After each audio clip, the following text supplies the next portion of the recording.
What's up YouTube, welcome back to Celio's Network. Today I'm taking a look at the deck lists from top 8 of the Puerto Rico special event that was held on February 29th. There was about 76 masters in this standard format special event. Has the same CP payout as a regional, and I'll be looking at 6 of the top 8 deck lists from that event today. I wasn't able to find 6th place and 8th place, but I have the other 6 decks. They weren't on Twitter or Limitless. I searched all the Facebook groups, so I've got 6 out of 8 today. We'll take a look at those. But first, PotownStore.com, your best place to get PTCGO codes. Use code Celio over there for 5% off. And also shout out to FlipsideGaming.com, where you can read my free articles and use code Celio, all caps, for 10% off on your next order, $10 or more. So we'll take a look first at 7th place Ability Zard. We'll go from the bottom up. This list was piloted by Aaron Rucker to a top 8 finish. And there's nothing too special going on here in this list. What I've noticed in Ability Zard decks are the players are either using 18 fire energy and no fire crystal, or 16 fire energy and 2 fire crystal, or I've been using 17 fire, 1 fire crystal. So basically 18 in combination of the energy and the fire crystal seems to be the norm. And then instead of the baby Volk in here, we see the baby Blacephalon with Fireball Circus that does 50 damage for every fire energy they discard from their hand. So it's a really powerful single prize attacker, and I think if you're running the baby Blown, you definitely want to have some fire crystals in your deck. But less fire energy, like less raw energy, means that Infinity's damage potential is lower, but not by much. So yeah, this is still being referred to as Ability Zard, I guess, but it's also more of a fire box now, because there's only 1 Reshizard in most lists. I do prefer 2 Reshizard for best of 1 tournaments, but I'm still kind of on the fence about 1 or 2 for a larger tournament like this one. 4 Jirachi and 3 Dedenne seems pretty standard across the board in lists. I think I've seen some with just 2 Dedenne, but a lot of draw support to get this deck. The Welders every turn is pretty important. 2/2 Ninetales line is also kind of a staple for this archetype, because you want to be using the 9 Temptations to gust Pokemon up. This deck also gained Victini V with Sword and Shield, so this doesn't have the Volcanion that can accelerate energy, but it does have Victini's Spreading Flames, which can attach up to 3 fire energy cards from your discard pile to your Pokemon in any way you like, which is a very useful attack. So on to the next list. We got the 5th place Ability Zard next. So we've got 7th place Ability Zard here, and then 5th place Ability Zard. The 5th place Ability Zard does have the Volcanion in place of the Baby Volk, and this Volcanion is good for its Flare Starter attack. Search your deck for a fire energy card and attach it to one of your Pokemon. If you go second and it's your first turn, instead, search your deck for up to 3 fire energies and attach them to your Pokemon. And then it also has High Heat Blast, which can do 110 for 2 energy. Not that great right now. It used to be more relevant when Zapdos was more relevant.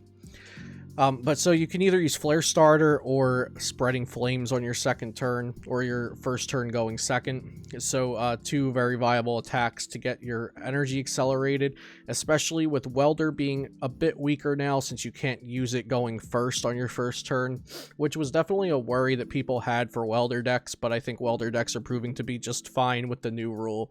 And then again, like I was mentioning, this deck plays 18 fire, but no fire crystal, which has been the norm, 18 slots for the energy and the fire crystal. And then it's also not playing the baby Blacephalon, which means there's not a lot of reasons to have the fire crystal. Yeah, you can say you play the fire crystal for 9 Temptations, but finding 2 fire energy when you play 18 and 2 Giant Hearth and 2 Fiery Flint isn't too much to worry about. So 7th place and 5th place were both Ability Zard. On to the 4th place ADP Z deck. So this one's actually pretty unique as far as the recent Zacian ADP lists go. I want to say this one's a little bit more Japanese influenced because of the supporter lineup with the 2 Erika's Hospitality. So I do think this supporter's pretty weak right now. You can play this card only if you have 4 or fewer other cards in your hand. Draw a card for each of your opponent's Pokemon. Oh, excuse me. Draw a card for each of your opponent's Pokemon in play. So I think it's a little weaker for 2 reasons. One, if you go second and your opponent obviously went first, on their first turn they can't play a supporter, so maybe they got a weaker setup, and if Erica's Hospitality is your only supporter in hand, it might only be drawing you like 2 cards or 3 cards as opposed to a full 6. Also, you're playing Zacian V in this deck, so you'll use Intrepid Sword a couple times over the course of a game. And Erica's Hospitality, you can only use it if you have 4 or fewer other cards in your hand. So I worry about getting your hand down to the desirable size for Erica's every time you need it. And my main concern really is what I said first about the not having a high payoff for the supporter if you're going second. Other than that, this list is not playing any Dedenne GX, which I think is odd, but the list did find some success. Looking at this list, looking for the things that they put in place of the Dedenne, they do have the Erica's Hospitality we took a look at. They have 2 Energy Switch, so the Energy Switch can be for 2 things. Excuse me. One, if you go turn 1, attach Aurora Energy to ADP, Metal Saucer to Zacian V, then Energy Switch the energy over to ADP, you can get a turn 1 Alter Creation. Also, if you get your turn 1 attachment to ADP and then your opponent removes that energy, you still have the Energy Switch as an option to get 2 energy onto ADP with like an Intrepid Sword last turn, attach Energy Switch. You don't even need a Metal Saucer in that situation. They're playing 3 different tools: Escape Board, Metal Frying Pan, and Vitality Band. The Metal Frying Pan in ADP Z lists, that slot's been going to either the Frying Pan or Big Charm or Metal Core Barrier, or just no defensive tool at all, which I've seen in some lists. Lists have been deciding between 4 Pokemon Catcher or 4 Custom Catcher. This one is playing the 4 Pokemon Catcher. I don't think one's necessarily better than the other at this point. And yeah, other than that, nothing else to touch on. It's just a big deal that there's no Dedenne GX in here, I think, and also the Energy Switch is one of the more unique inclusions, as well as the Erica's Hospitality, but I don't think the Erica's Hospitality is too good. I'm not a fan of that. Next, we've got Mewtwo Welder. I believe this was Rahul Reddy's 3rd place list, and we got a couple interesting things going on here. So if you know Mewtwo Welder, you should know most of these cards. One I want to talk about is the Muck and Alolan Muck Tag Team GX, which this saw a little bit of play, I want to say, right after Worlds. I think it was Rahul Reddy playing it again. For the Severe Poison, your opponent's active Pokemon is now poisoned. Put 8 damage counters instead of 1 on that Pokemon. This effect goes through things that stop damage from your Pokemon, but not effects of attacks. And also Nasty Goo Mix GX. For free, your opponent's active Pokemon is now paralyzed and poisoned. And if you have 4 extra energy attached, put 15 damage counters instead of 1 on that Pokemon between turns. So both of these attacks work for going through an Obstagoon's Obstruct. So this is an easy 1-card tech you can use to get around Obstagoon. I know Obstagoon is definitely a threat now. It won this special event just over a week ago, so people should be considering teching for Obstagoon now, I think. Definitely has a little more backing after taking a 1st place at a fairly important event. And still rocking the weakness guard energies in here. They provide a colorless energy. The Pokemon this card is attached to has no weakness, and no Aurora energy. So they are running just 8 fire, 2 psychic, 2 weakness guard. I guess the reason to not play Viridian is that you play 3 Dedenne, 4 Jirachi, and your 4 Welder, so you just want to thin out your deck and draw through your deck fast enough that you get to the psychic energy when you need them. But I do think on paper it seems a little bit risky to not have a Viridian or to not have like a Guzmahala and Aurora energy. But I do know that there are players that really like the tag call Guzmahala, Malolana in Mewtwo, and then there's some players that really hate it. This deck also has the Stinger GX Baby Blown option to get around things like Obstagoon, but it can also get around the mill decks. If you stinger them, they'll be stuck at 3 prizes, and then you go in with Fireworks Bomb. Of course, there are mill decks playing the Aerodactyl GX now, so that doesn't work against all of them. Next, we've got Baby Blounds, which got second. So this list, I don't think it's exact, but we have seen some lists like it with all these support Pokemon. So the Zacian V for the early Intrepid swords, the Cramorant V so you can spit shot to reach the Denes on the bench to take your 2 last prize cards, and also the Oricorio GX. This card's actually a huge help for Baby Blounds. Once during your turn, if any of your Pokemon were knocked out during your opponent's last turn, you may draw 3 cards. So you can use that draw 3 cards at any point during your turn. The Oricorio doesn't even have to be on the bench at this time the Pokemon was knocked out. So if they go like stamp you down to a low hand and knock out your Pokemon, next turn you have an extra +3 cards at some point. And of course you're also playing the Jirachis for draw support. And your only draw supporter in this deck is Welder, so having the extra draw support in Oricorio and Zacian is definitely very, very nice. You also have the Burst GX, so if you're down to just 1 prize card, you don't even have to take a knockout. You could just Burst GX for it.